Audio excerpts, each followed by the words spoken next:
எவையெல்லாம் கற்பனை பண்ணுறோமோ அவையெல்லாம் நடக்குங்கிறதுக்கு என்ன ஆதாரம் அப்படின்னு கேட்டிங்கன்னா 1856களில் வாழ்ந்த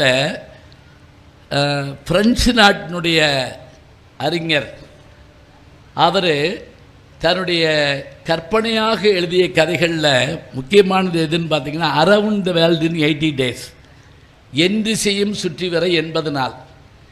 இது 855-56களில் எழுதப்படுது. அப்படி எழுதப்படுறப்ப 80 நாளில் உலகத்தை சுற்றி வர முடியுமா அப்படிங்கிறது தான் அதில் அந்த கதையினுடைய கற்பனை. நல்லா ஞாபகம் வச்சுங்க.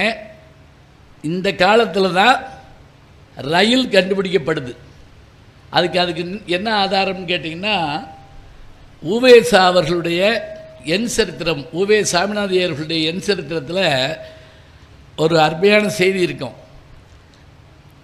நான் என்னுடைய தாயார் வயிற்றில் இருக்கும்போது எங்கள் தெருவில் ஒரு சன்னியாசி ஒரு அதிசயம் நிகழப்போகிறது என்று கத்திக்கொண்டே போவார்.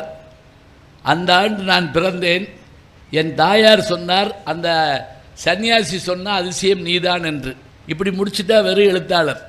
அடுத்த வரி சொல்கிறாரு, அந்த ஆண்டு தான் இந்தியாவுக்குள் ரயில் வந்தது அப்படின்னு எழுதுகிறார்.